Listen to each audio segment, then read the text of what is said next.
Remember how those wrist pins were like little loosey-goose coming out? Well, yeah, the wrist pin bushings definitely worn out bad. So here's what we're going to do. We're going to replace them in engine. Now, is that a good idea? No.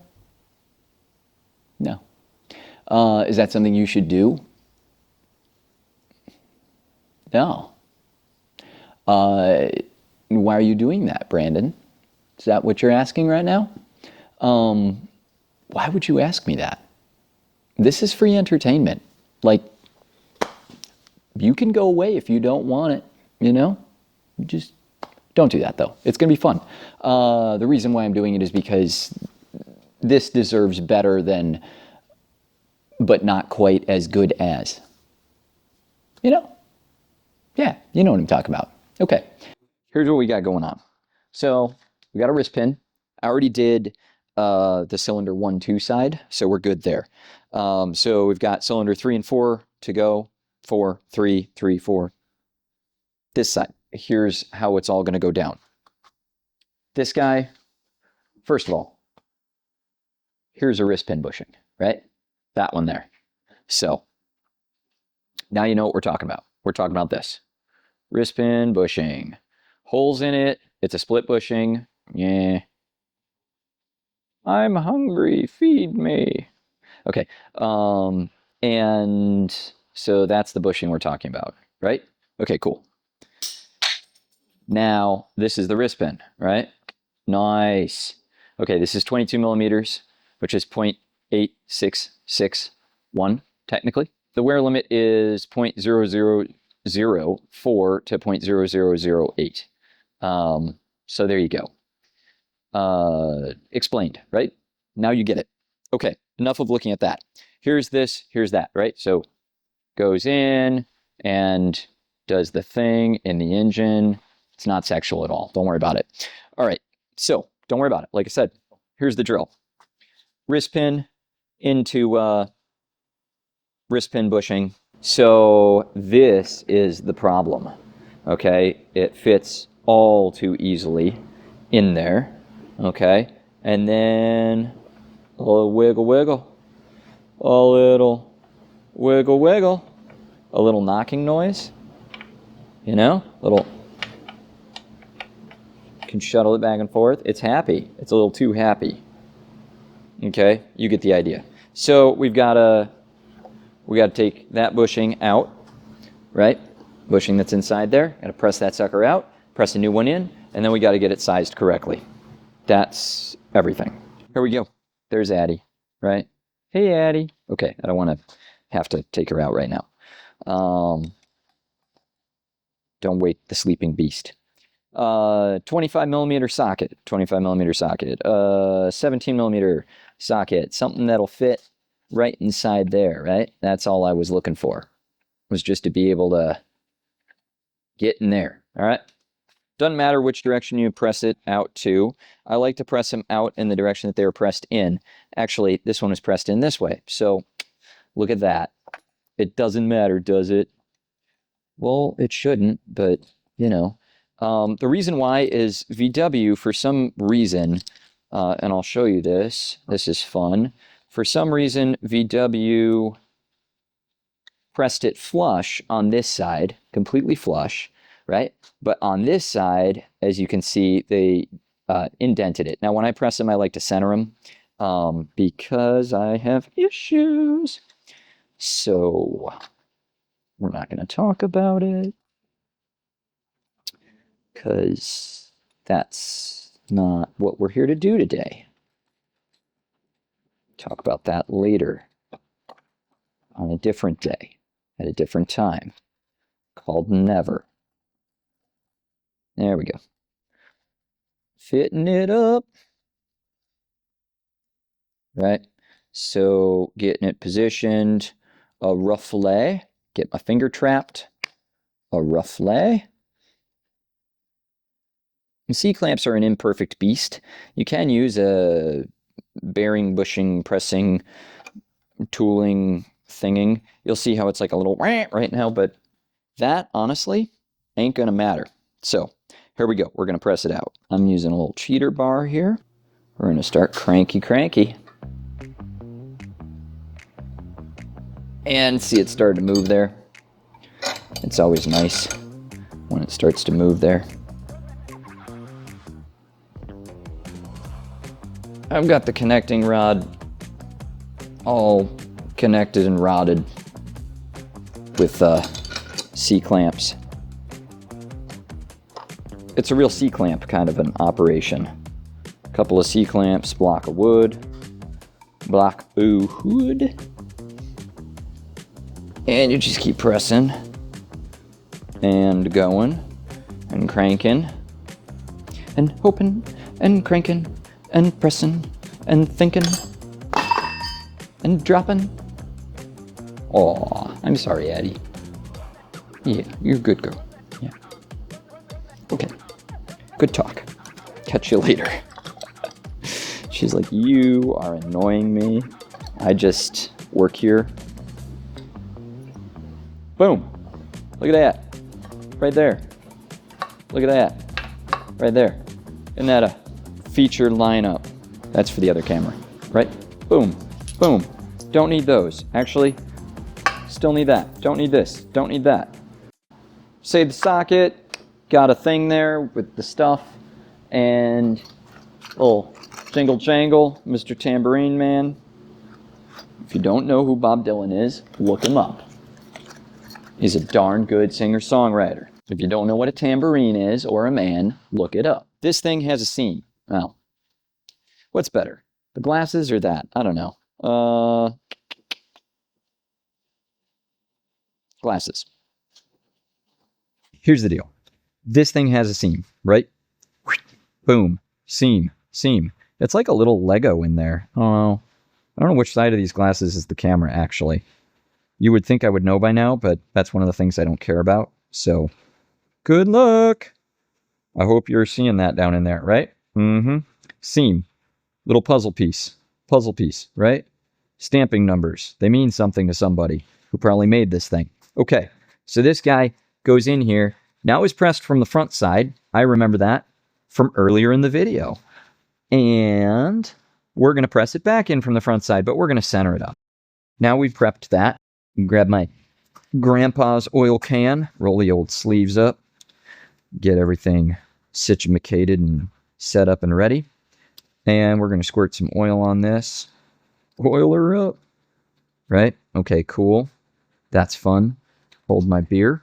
Now, this seam. Why did I mention this seam? Because it's cute and it looks like a puzzle piece? No. I mentioned that seam because you don't want to drill a hole through it. There's 3 oiling holes in this rod. 1, 2, 3, 1 from the bottom. By the way, you're not supposed to be doing this anyway. Why are you watching this video like it's an instructional? Okay. You want to put this facing that way because you don't want to drill an oil hole through it. So the seam should go to the back side of the rod. The inside of the engine. However you want to look at it. Right? Or not look at it. Don't look at it. It's like the sun. Okay, here we go. So, boom. We're going to get a little boom boom going on. We got to turn this all the way in now. We're not adding the socket yet until we need to push it for center. So, I'm going to go ahead and put the C-clamp back on. Keep that bushing kind of okay, kind of all right. Where we got it? We got it lined up there. No oil hole gonna pierce that. All right, here we go. Look at that. It just starts going.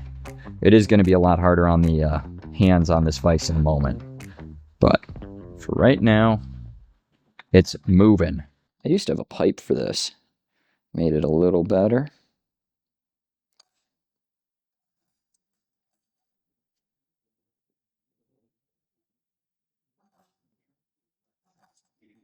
And we just press it on in.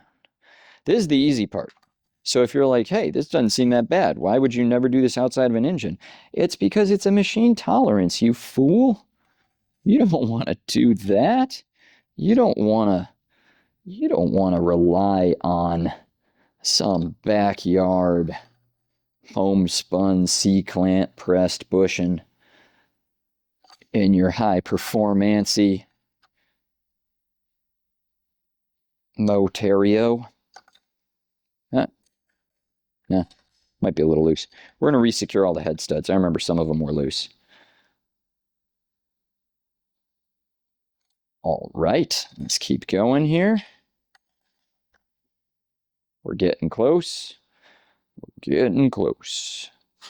Almost pressed all the way in, right? This has been a real fun time. I'd like to move on to stage 2. Boom. Okay, so now we're pressed flush. That's all VW ever did. But that's because VW was trying to make as much money as possible and waste as little time as possible. I, on the other hand, very into wasting time and not making money, which is why I work on Volkswagens and Porsches. So here we go. We're going to take and center up this little bush with the old 17mm press socket, the one that I've used to weld before, right? There. Boom. Bang.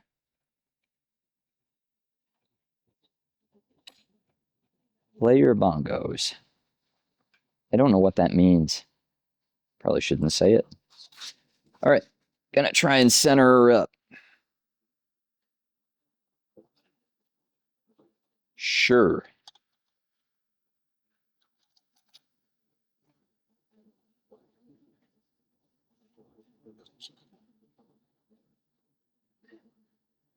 And send it home the rest of the way. Doesn't appear it wants to move. Is it not centered? Can't quite see with the glasses on. Maybe needs to come up a tick. Oh, Lordy be, it's so beautiful to me. Yeah, all right, we got it. Enough. Good is good enough. Check it out. I got a little chamfered edge there. We got a little chamfered edge here. We're happy. We're a happy bushing. All right, next part of this whole operation. Drill holes. Hole, hole, under hole. Unclampy, clampy.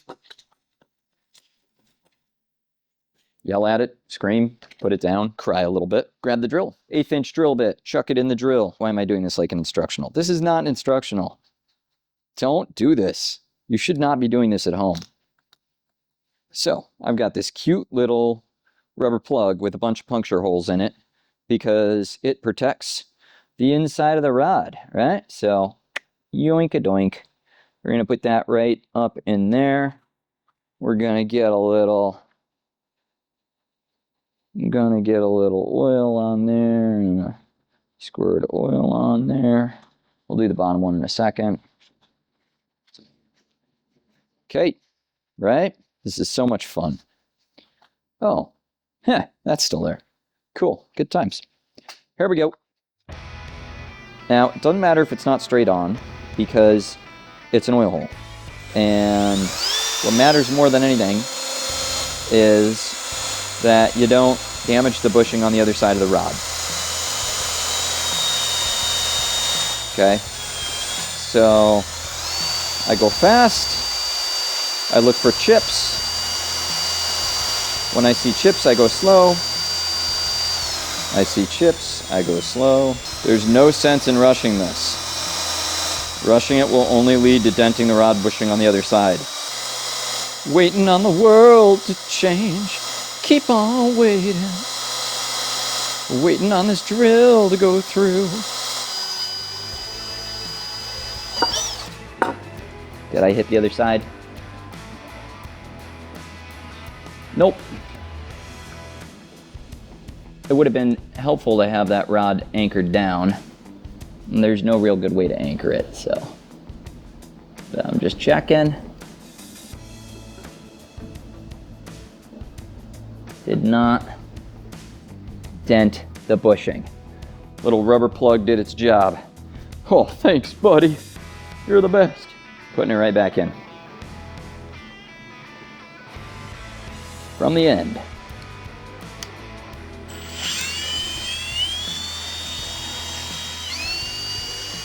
Reducing the pressure as I slow the drill speed, because I just want to go through. A nice clean hole through and we'll be happy. Boom. There you go. See how that works? It's beautiful. It's beautiful, man. All right. Now we're going to fire up the vacuum. Make a ton of noise. Vacuum it all up. The block of wood removal. Flip the engine over. Shove another rag in it. Now the engine flipped. Almost flipped. Pretty much flipped. Thereabouts flipped. Leaking oil and stuff. Anyway, don't judge me. Like I said, you shouldn't be doing this anyway. Why? Why am I doing this? Because this engine is worth it. Needs saved. Okay, drill on the other side. Boom. Little tiny drill plug deal, right? I'm gonna put it inside the rod. It's inside the rod now. Here we go again. Drilling it. All right.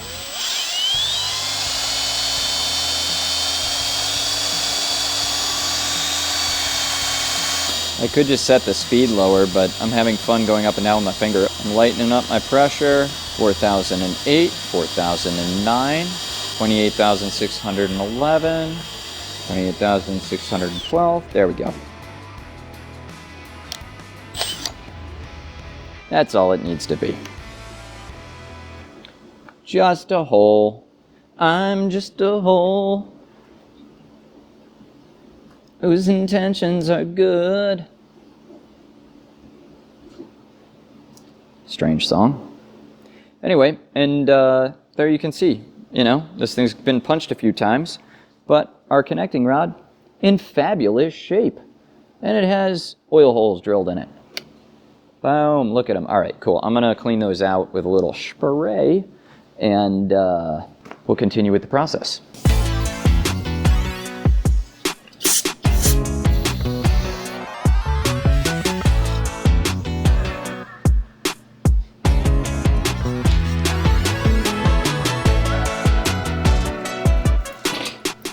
Get this clean. Getting oil on my thing. Show you getting oil on my thing. What was I saying? All right, here we go. Wood board. Back in place. You know what? The other side was actually easier. I was like, I'm gonna demo this side. It'll be nice and easy. Well, the other side was easier. Here's what we're gonna do. We're gonna go right to the head of it. Right to the top of the rod. Top of the rod to ya. Gonna be a little annoying to get situated, but then it'll be on the top of the rod. Yeah, that'll work. I'm gonna start with a sweep of the rod bushing, and you can sweep it, like literally spin it. Some people do that. I'm keeping my head out of the way, but it'd be easier to see if I put my head in the way. So, you know, you can sweep it like that. Some people like it, it makes them happy. I look for center on it. I try and avoid the oil holes too, because if you fall into one of those, you're going to get the wrong reading. Here, we'll do the glasses too. Battery too low. To continue, charge your glasses. All the glasses need charged. Okay, well, then we won't do the glasses. We'll charge them. So we're going to lock this in right here. All right, locked in. It pushes all the way through. It comes all the way back. And then we're going to mic it. And I really should charge up the glasses for this process, because that's going to be kind of crucial to making you guys happy as home viewers. But we're micing it right now. I'm going to lock it down, and I'll move up to the camera and show you what we got. Here's what we got, right? So we've got our sweep indicator nicely passes through here. Beautiful. So what is that indicating? Well, that is indicating 0.8, and then there's our 2.5 increment. That little dash is the 2.5, and we're not quite to the 50 yet. So we're 2.5, and we're a little bit over 1.6. So you add the 1.6 to the 2.5. You've got, you know, 25 thousandths, then you got 16 thousandths, right? So you add that. We need to be at 0.8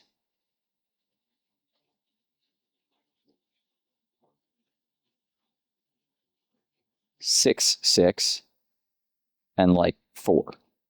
So we got a little ways to go. So we got to ream that sucker out. Now, here's where it gets fun. So, universal reamer. And what we're going to do with this is ream.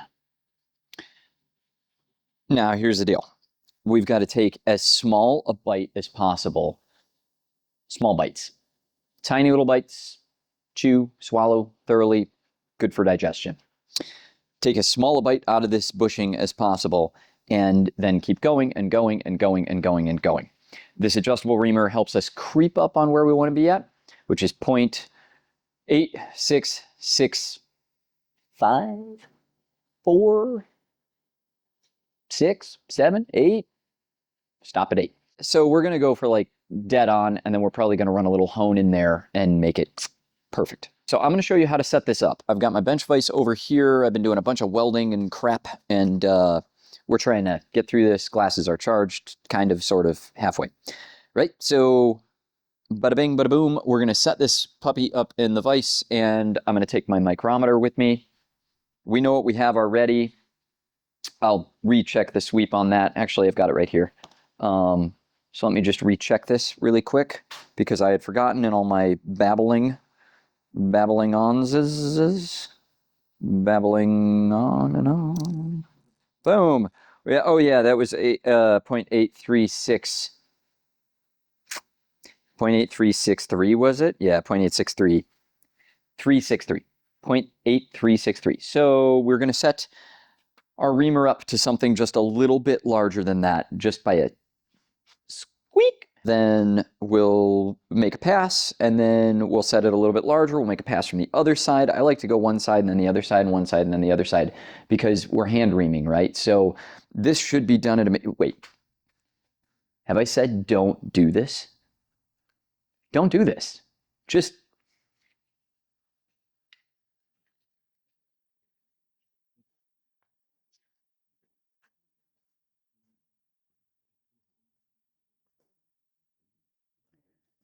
don't do this. This is a bad idea. This is not something you should do.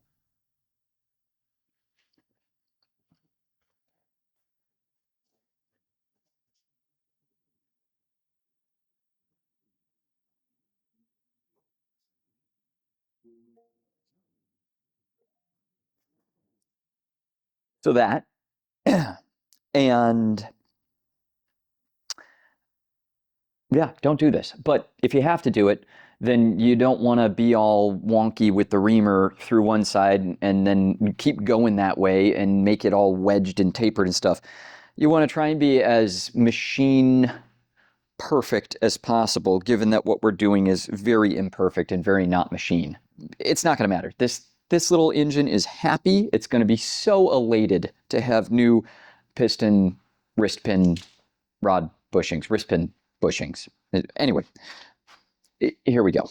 Now these universal reamers, cut it free on this side, spin it back, pushing the blade this way, in other words, tightening this collet here, and pushing the blade that way, blades that way, going to make it smaller. The groove in the shaft of the reamer gets deeper here, and the blades channel down into that groove, right? They're going to descend the stairs that way, or the ramp, if you will. They're going to ascend the ramp coming this way, right? So what we're going to do is we're going to allow for some room at the top cap here, and then we're going to push the blades that way. I'm going to hold this side of the reamer, and we're just going to, you see them squeak up, right? And then you don't have to go very tight with it at all. And then we're going to make a quick check of it here. Come around to this side, and we're going to see if we're even in the zone. And we're nowhere near the zone. It is definitely still a lot bigger than that. So, loosen up again, spin it back from there. Sometimes you can do this by hand. Sometimes you're just going to cut yourself. And we're getting close, but we're still not there. And when you lock these down, you don't need to lock them down too tight, because if you do, you can bend the blades upward and you can get a very tapered, like belly the blades in the middle, and you'll get a very tapered cut. So you want to try and just snug it down and make sure it's, you know, reasonably tight. And, oh, look at that. And look at that right there. Blade to blade, we're dead on. I mean, it couldn't be more perfect. I actually don't want to make a cut on my micrometer, so I'm going to take it out. That is the size of the bushing right now. We're going to go a little bit bigger than that. So I'm turning it like that, and this is just a scoot bigger. I'm just going to take it tight against that, right? I'm not even doing it with the wrench. I'm just taking it up tight like that. Okay, now pop the reamer out of the vise, and we're going to start with a pass from the front. But right now I'm just going to see about size. Oh yeah, that's going to be sweet. That's going to be sweet. Okay, so starting with a pass from the front. I've got some stuff here already set up. The goal is to try and get this as straight as possible and as controlled as possible. Now, we're still very far away from our final measurement, so it doesn't matter a ton in a way, and at the same time, this is setting up the path that we're going to follow for all of our other small bites. Small bites, tiny small bites. Now, the nice thing about going pass at a time like this is, although it takes some time, there's a lot less waste involved in screwed up bushings. So now we're in the zone of actually cutting some material. All the other passes get a little bit easier and less chippy. Yes, sir. There it is, and you can see all the chips come out. We'll have fewer and fewer chips after this first cut. First cut's always kind of the craziest one in terms of the chips and what have you. So I'll pass the reamer out through here. I'll vacuum up the chips and vacuum off the reamer a little bit.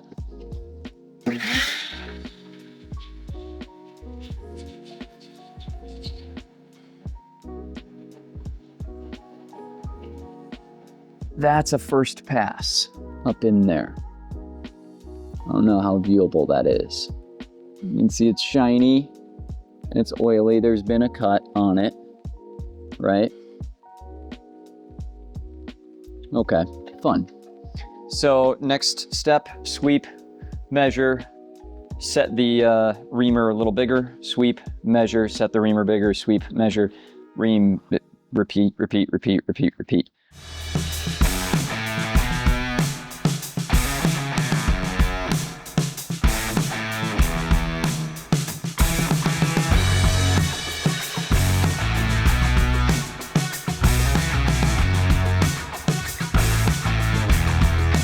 Our measurements are looking okay. It's time for the wrist pin check. I'm gonna squirt some oil on there. Hang on to that for me, would you? You're a champ.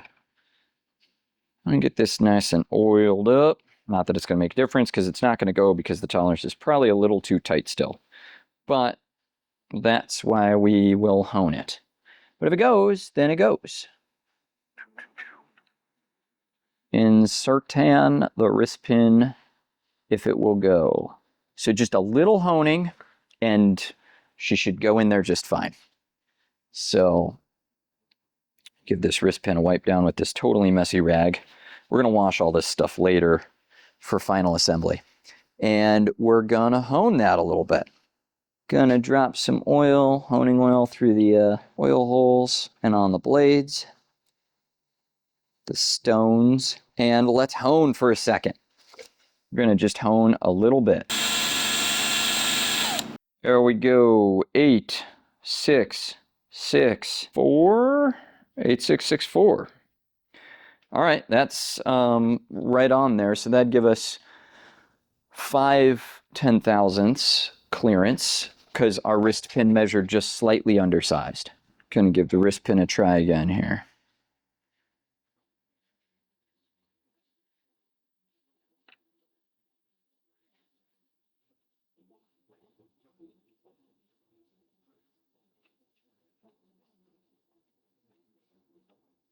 Might need just a little more honing. Just a little more honing and it'll be perfect.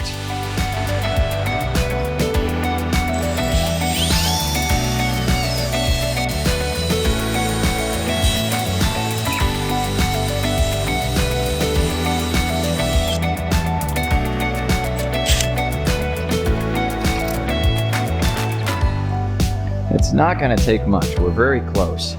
So I don't want to go overkill on anything. Realistically, from where we came from, pretty much anything is tighter than the tolerance we had before, but I would like to get it as machine perfect as we can, even though we're doing it in this very old school VW unorthodox engine builder fashion. Isn't that right, Addie? Yeah.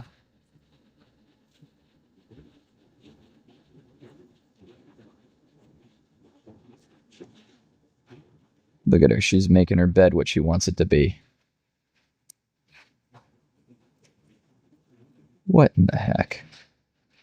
I mean, isn't that the most special thing you've ever seen? Yeah.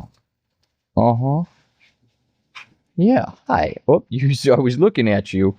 Hi, I got dirty hands, though. I got dirty hands, girl. I know. I know. You made your bed. Go lie in it. Oh, don't do that. Don't you dare bark in my ear. She's thinking about it. She wants to. She's gonna. Want to read a micrometer with me? Yeah, of course you do. Highly intelligent dog. As she runs away. Little rag. A rag action. Clean it up. I mean, we were so close to where we wanted to be. Now, again, you shouldn't do this. This is not something to do. This is not the way to do this. This is for entertainment purposes. We are having fun here. That's what we're doing. We are having fun. Oh, mama. Feels good, feels snug, feels smooth. Probably use a little bit more oil on it. Let me put some oil through the oil hole. Instead of just putting it on the wrist pin and then sending it through and having it get all scraped off on the bushing itself. All right. Oh, yeah. We're happy.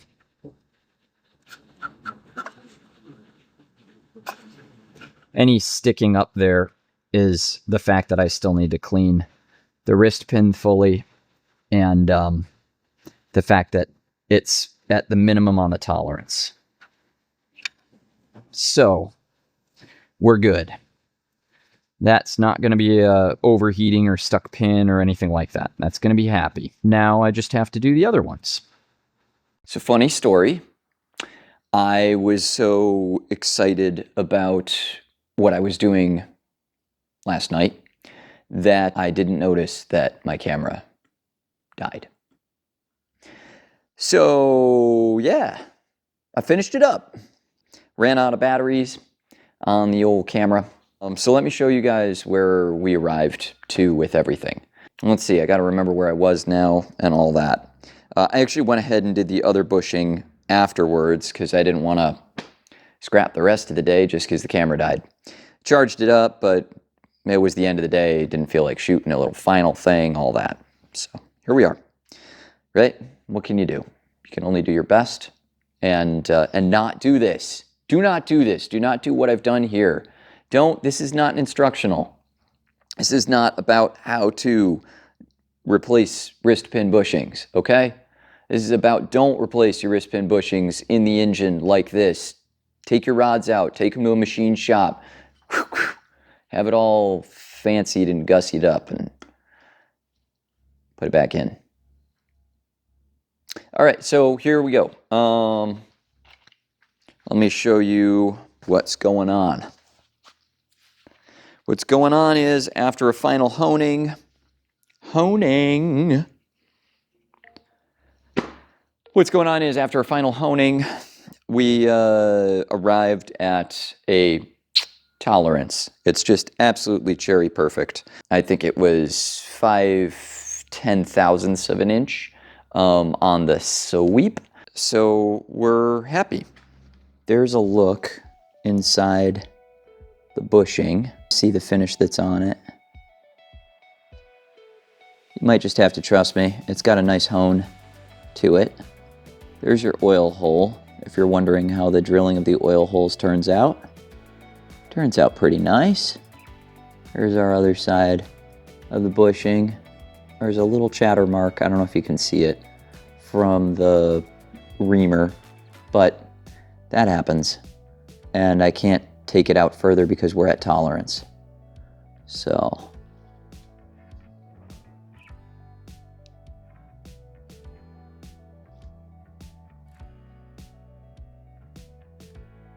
There you go. That's a good show of it. That looks nice. Most important thing is the wrist pin isn't going to be all sloppy in it and hate its life. All right, we're gonna get the little, what is this? Plews.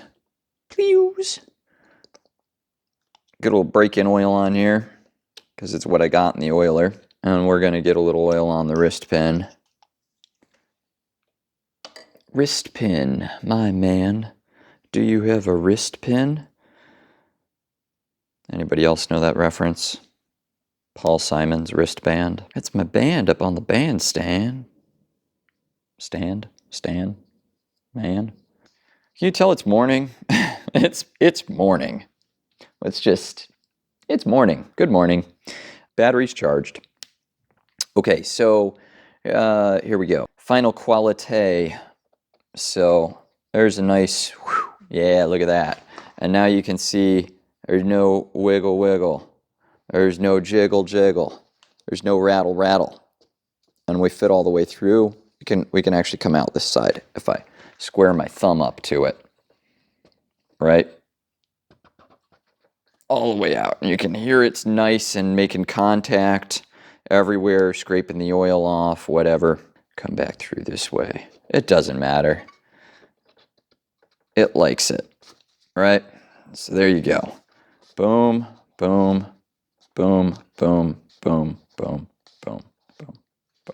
Happy little wrist pin in there. Just shuttling its way back and forth with 5/10,000ths of an inch tolerance. Shoot it all the way out and clean this guy up. Hold my beer. Get out of here. Okay, so what's our takeaway from this whole adventure? Don't do this. How many times do I have to tell you? This is not how you do it. This is how I did it this one time, but this isn't pro, but it's so pro. It's just old school is what it is. This is an old school VW. You know, like if you hear those guys tell you the stories about how they rejugged it in car, right?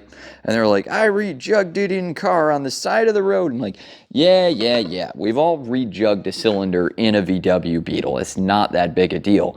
And you got away with it, right? But at the end of the day,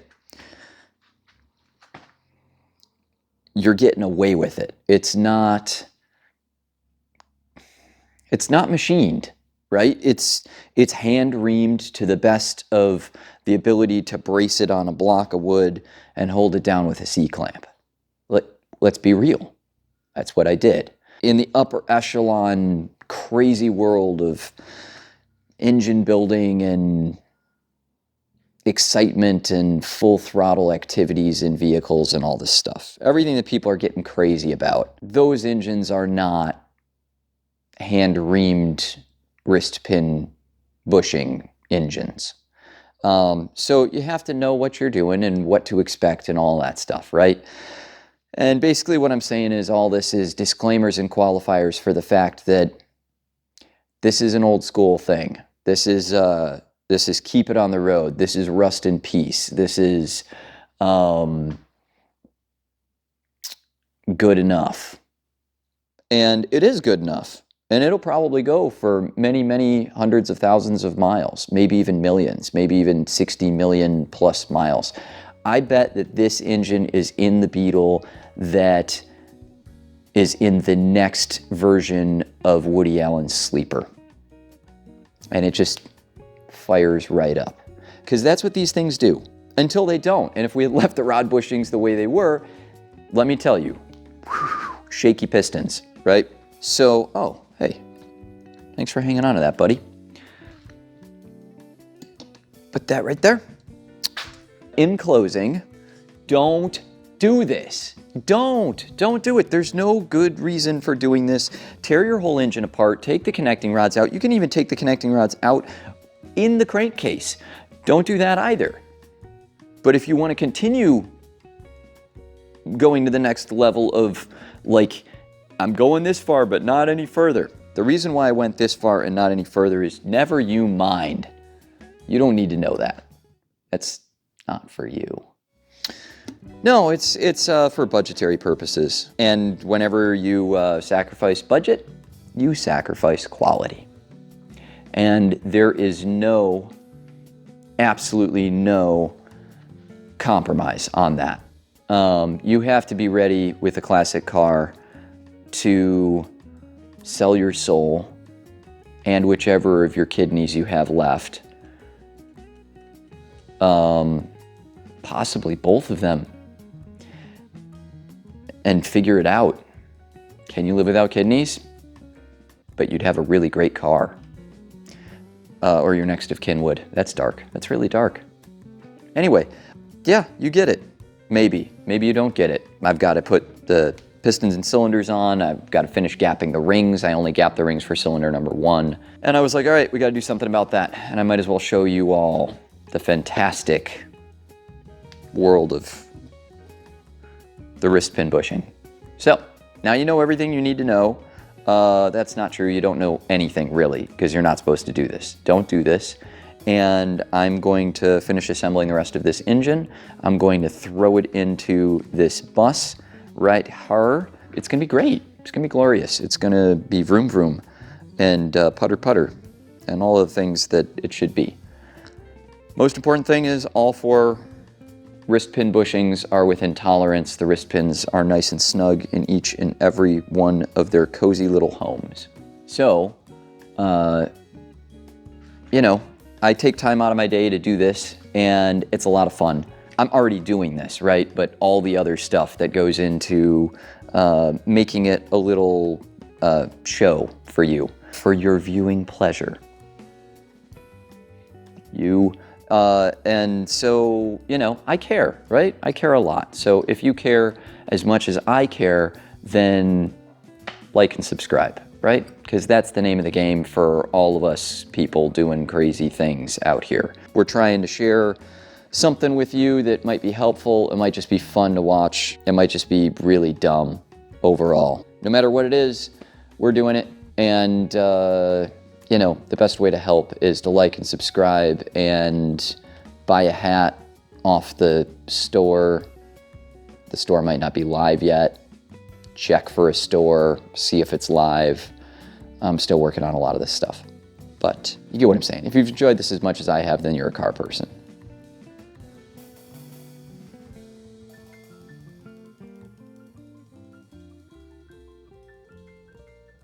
I gotta turn it off.